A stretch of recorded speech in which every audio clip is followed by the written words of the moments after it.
Welcome friends. তো আজকে মন ফাগুনের সম্ভাব্য এপিসোডগুলো নিয়ে আলোচনা করে ফেলি, চলুন শুনে নেওয়া যাক।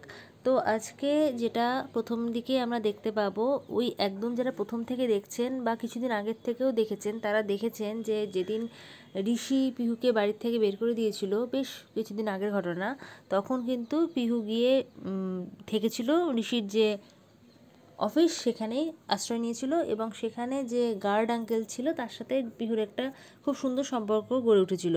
কারণ রাত্রির বেলাতে উনি ওখানে আশ্রয় দিয়েছিলেন এবং বলেছিলেন যে ওর যেন কোনো রকম সমস্যা না হয়।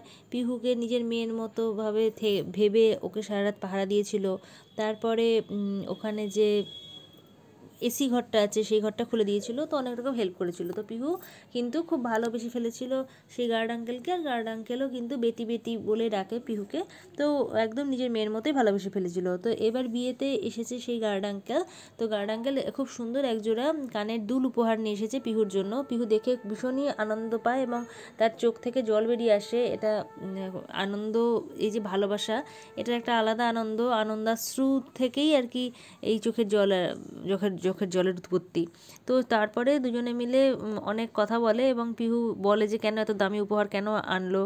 তখন সে বলে যে না, আমি তোমাকে যেদিন প্রথম দেখেছিলাম সেদিনই মেয়ের মতোই ভেবেছিলাম, আর তার মেয়ে যেহেতু তাকে ছেড়ে অনেকদিন আগে হারিয়ে গিয়েছে, তাই জন্য তার মেয়ের জন্য যে বিয়ের যে টাকাটা জমিয়ে রাখা হয়েছিল সেই টাকা থেকেই এই উপহারটা পিহুর জন্য নিয়ে এসেছে।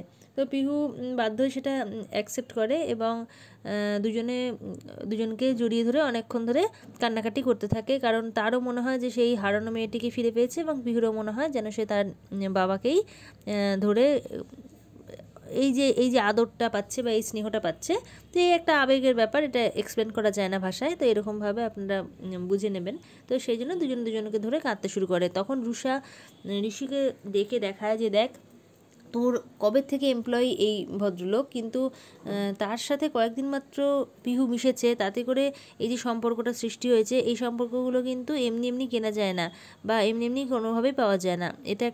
এটার এই জিনিসটা পাওয়ার জন্য খুবই সবচেয়ে বড় ভাগ্যের প্রয়োজন পড়ে এবং এটা সৌভাগ্য না থাকলে এরকমভাবে মানুষ কিন্তু সম্পর্ক তৈরি করতেও পারে না। তো পিহুর মধ্যে সেই গুণটা আছে, সবাইকে আপন করে নিতে পারে। তো ঋষিও অবাক হয়ে সেই জিনিসটা দেখে। এরপরে যখন ওদের একটা সম্বিত ফিরে আসে অনেকক্ষণ পর, পিহু তখন বলে যে গার্ড আঙ্কেল তুমি চলে যাও খেতে, তুমি এখনও খেতে না যাও তো সবাই মিলে কিন্তু আমাকে ঝাড়ি দেবে।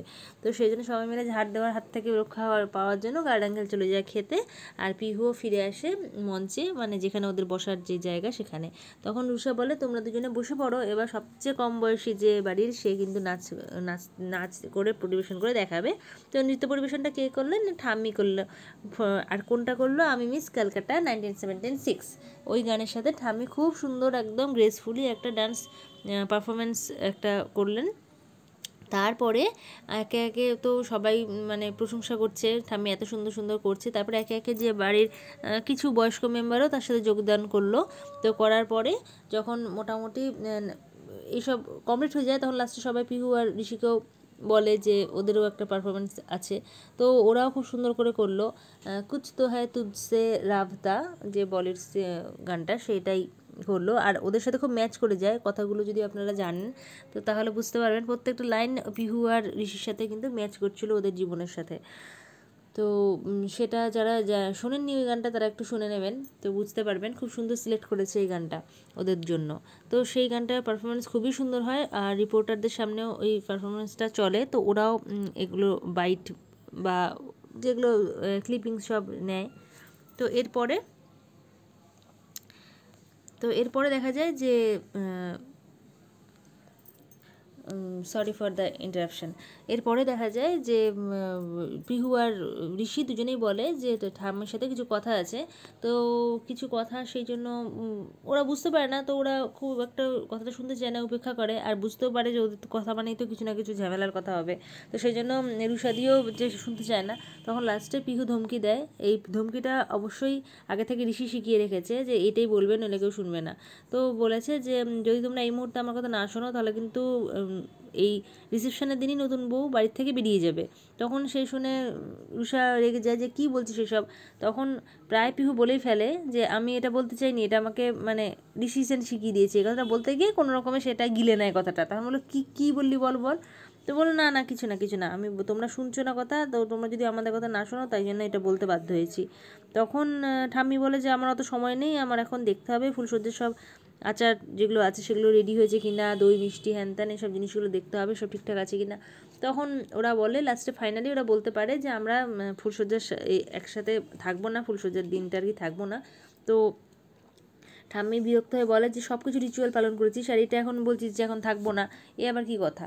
তো ঋষি বলে যে এগুলো তো কোনো উত্তর কোথাও এগুলো কি আছে লেখা, বা এই নিয়মগুলো কোথাও লেখা আছে যে বিয়ে করলেই থাকতে হবে একসাথে একই রাত্রে, মানে এক রুম শেয়ার করতে হবে, একই ছাদের তলায় থাকতে হবে।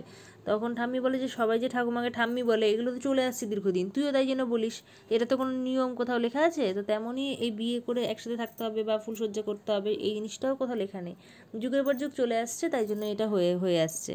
তখন ওরা বলে যে না আমরা কিছুতেই থাকবো না। আর তখন ঋষি বলে যে পিহু তুমি কিছু বলো, আমি মানে ও একাই বলছে যে না আমার একারই ইচ্ছে। তখন পিহু বলে যে না আমারও এটাই ইচ্ছে, আমার ঠিক খুব একটা ঋষিকে খুব একটা কি বলি একদম বিশ্বাস হয় না আর কি, খুব একটা ভরসা হয় না, তো সেই জন্য একসাথে প্লিজ রুষাদি আমরা থাকবো না। তখন রুষা তো বিরক্ত হয়ে ওখান থেকে চলে যায় যে এদেরকে কিছু বলে লাভ নেই। তো একে একে সবাই যেতে থাকে আর ঋষি সেনও বলে যে আমি চললাম আমার ঘরে, আর ও চলে যাবে গেস্ট রুমে, মানে পিহু যেমন গেস্ট রুমে আগে থাকতো সেখানেই যাবে।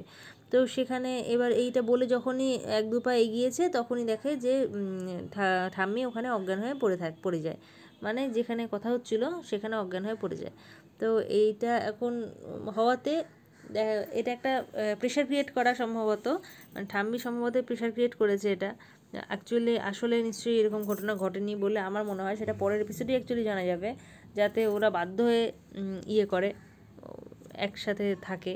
তো এরকম হতে পারে যে ঠাম্মি হয়তো বলবে যে, বা সবাই বলবে ঠাম্মি দেখ এইটুকু শুনতে এরকম হলো, আর সত্যি সত্যি তোরা যদি সেটা করিস তাহলে ঠাম্মি কিন্তু আরও বড় কিছু হয়ে যেতে পারে, তো সেই জন্য ওসব করিস না, একসাথে গিয়ে থাক। তো এইসবই কিছু বলবে সম্ভবত। তো পরের দিন দেখা যাবে কী হচ্ছে। যদি জানতে চান যে পরের দিন কী হচ্ছে তাহলে অবশ্যই আমার চ্যানেলটি সাবস্ক্রাইব করে রাখবেন, তাহলে আমি পরের দিন কী হচ্ছে আপনাদেরকে জানাতে পারবো। এতক্ষণ আমার সাথে কথা শোনার জন্য এবং আমার সাথে এতক্ষণ থাকার জন্য অনেক অনেক ধন্যবাদ।